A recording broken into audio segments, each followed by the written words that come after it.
What's going on, everybody? Appreciate y'all for tuning back in. And today I'm going to be reviewing the Nike LeBron 22.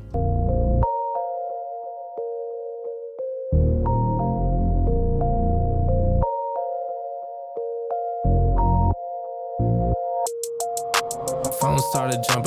Quick question I want to ask you guys before we get started. I know the season just started. This is the best time to get early predictions. Is who do you guys have going to the finals and winning? My honest opinion, I got Boston from the East going to the finals. I got OKC from the West going to the finals. My prediction, I got Boston and I got OKC. I want to hear you guys your predictions, so leave it down in the comment section below. Getting that out of the way, I'm going to be talking about the sizing and the pricing for the LeBron 22s. And the sizing, like I tell you guys, for all the LeBrons I reviewed from the 20s and 21s, I would tell you to go up half a size. It's because his shoes do stop short. Now, if you guys are wide footed, these shoes are wide foot friendly. If you guys are standard foot like me, they are friendly for the standard foot people too. So you guys are going to be good with the spacing and everything around the foot. The only thing, like I told you guys before, they stop short. So I would tell y'all go up half a size. If you like that true to size fit, that very snug fit, you guys can go your true to size, but I'm recommending you guys go up half a size. And if you're a wide foot, I would tell you guys go up half a size as well. The pricing for the LeBron 22s is going to be $180, which is a lot better than $200. But here's the pro and cons to that. The pro is you guys are going to have more accessibility to get these shoes, but the con is you guys are going to lose certain materials inside this shoe. Moving on to the style of LeBron 22s, I'm going to give these a 7.5. Now, there's a lot of people in the shoe community that do like this colorway, and there's some of you guys that don't like this colorway. I'm kind of like torn in between. Like, I like it, but at the same time, I think it's a little bit too basic. At least after seeing the LeBron 20s and the LeBron 21s and how creative those colorways were, you know, I was expecting a little bit more from the debut colorway. Not saying the shoe is bad or anything like that, because like I said, I love the hints of the neon. Bottom of the traction outsole looks pretty good here too. And also it's pretty cool because it does glow in the dark. Even though I'll never be in like a dark setting, but I think that's pretty cool and unique. Mostly probably towards the kids. But if you guys have been watching me for a little minute, you guys know I love vibrant colorways, colorways that stand out, colorways that nobody has. I love shoes like that just because that's my game and that's just me as a person. I'm like hit or miss with me. Like, I like them, at the same time I don't like them. And then it's like a hard shoe to fit with like an outfit. Like, I got my Dragon Ball Z shirt on, good amount of colors inside this shoe, so I could wear that. Now, the materials on the shoe is a synthetic leather upper. It's gonna have some breathability to let air in and come out. And once you guys put your foot inside the shoe, you guys are gonna know it does feel pretty comfortable. It's gonna be close to the LeBron 21. So if you guys have had the LeBron 21s, it's gonna be around that comfortability of material. I want to tell you guys it's gonna be nice, snug, but it's gonna hug around that foot. So if this is one of those colorways that you guys like what you see, go ahead and get it. But if you want to do like other consumers and wait a little bit, you guys are gonna get more colorways that's coming out. I know he has a Monopoly pack that's gonna be dropping out later this month, November 15th. So if you guys like the Monopoly game and you like Monopoly colorways, that's something you guys can look forward to. Up next, as a lot of you guys already know, we got my favorite category, which is the cushion. And I'm gonna give these an 8 out of 10. Inside the shoe, you guys are gonna have air zoom, and there's also gonna be an air zoom unit inside the heel as well as in the forefoot. But once you guys take the LeBron 22s outside the box, you guys are gonna notice that this shoe is lightweight. Besides it looking bulky and clunky, I promise you guys this shoe is lightweight. It's about the same weight as a LeBron 21. Also, the forefoot flexion for this shoe is gonna be stiff. As you guys can see, that's me using minimal power. This is me using a lot of force. So as you guys can tell, like I said, it is gonna be a stiff forefoot flexion. Now, that has nothing to do with how good the cushion setup is. If the cushion inside the shoe is good, no matter the forefoot flexion, it's gonna be good. If the cushion is bad, no matter the forefoot flexion, it's gonna be bad. So that's just personal preference, like I always mention to you guys. So this is where the LeBron 22s start breaking my heart a little bit. If you guys have had the LeBron 20s and 21s, there's gonna be a soft responsiveness inside the shoe that's gonna feel really good. Inside this one, it's not gonna be that responsive, but it's not really gonna be soft. These are gonna be more tailored toward the court. So if you guys like court feel shoes, something that I guess you guys might want to look into. This is gonna have a good amount of impact force protection upon jumping and landing. I wouldn't tell you guys to hoop with this outside because it does not have enough to last you guys on asphalt. That's how you might get shin splits, pushing knees and stuff like that, just because there's not enough cushion inside this. This is why it hurts for me personally to give this shoe an 8 out of 10. Even though an 8 out of 10 isn't bad, but if you guys have the LeBron 20s and 21s, I've been A1. But as you guys can see in the LeBron 21, you guys can see I can indent this. It's nice and soft around the whole midfoot around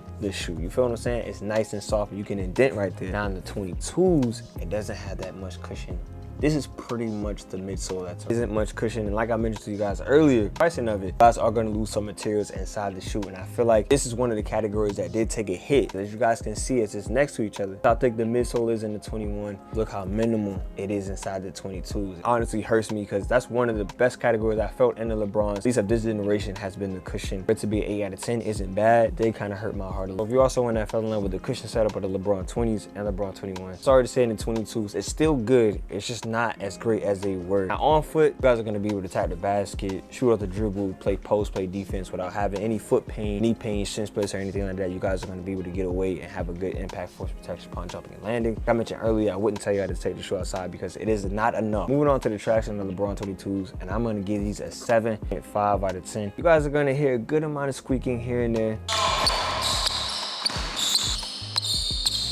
Another category about LeBrons that hurts my heart, especially because the last two, like I keep mentioning, have been some really good traction setups, and this one just isn't it. As you guys can see, this is a translucent outsole, and there's one thing for sure about translucent: they can either be hidden or they can be missing, and these, they do like a semi-decent job. These shoes are gonna attract dust, so if you guys play on a pristine court, high-level court, a court that is never dirty, you guys are gonna perform really good. If you guys play on a semi-dusty court like most of us at LA Fitness, not Planet Fitness, 24-hour Fitness, YMCA's, rec gyms, these are going to perform decently if it's not as much dust. If it's a little bit more towards the clean side, you guys are going to perform really well. If it's a little bit more dusty than clean, you guys are going to attract a little bit of dust and slide a little bit. And if it's very dusty and if your court you see in the gym is off, it's slippery, I would not recommend that you guys wear this. Also, I would not recommend that you guys wear this outside because it is not going to do a good job on dirt, asphalt, and debris. It's not going to do it, so don't take it outside. You guys are looking at the traction setup. I like it, like the coloring and all that other stuff. It looks fire, it looks pretty good. I have shoes that are translucent, and even the LeBron 20s were translucent and they had a really good output of the traction. These, I don't know what happened. It wasn't translucent. The traction pattern would be a lot better. So maybe in some models, they won't be a translucent outsole. Be more tailored towards like rubber and stuff like that, because I think that's going to be a little bit better than this. But regardless of that, like I said, it is a multi-traction pattern design. Now, I did have a little bit of confidence while I was playing inside these. I did slip a little bit, but it wasn't nothing major to where I couldn't play confidently, but I wouldn't be able to play as confident as I would in the other two, the 20s and the 21s. I could play my game and then some. And these, I might have to hesitate about being as aggressive. I might have to shoot a little bit more shots. I might not be able to do like more euros. I might not be as confident moving laterally and stuff like that. Places I feel like that'll fit this shoe is like crafty shooters, players that can score off ball and stuff like that. I feel like if you're a main ball handler, I don't really think this shoe is gonna benefit you like that. A lot of movements that go to it, and this shoe attracts dust. You guys are gonna slip, so that's why I would say game play styles that had the ball, I would not recommend. And last on the list, we have the support of the LeBron 22s. I'm gonna give these an 8 out of 10. You guys are gonna get a good amount of padding around the ankle bone and Achilles heel. If you guys can see that, it's nice and thick. It's just basically gonna be like the LeBron 21s. So if you guys had a good support around the LeBron 21s, you guys are gonna have a good support around the LeBron 22s. Also, like I recommended before, I would tell you guys to go up half a size just for that extra bit of toe space. And ending it off with the ranking of the LeBron 22s, it's gonna hurt, man. I'm gonna give these a B-,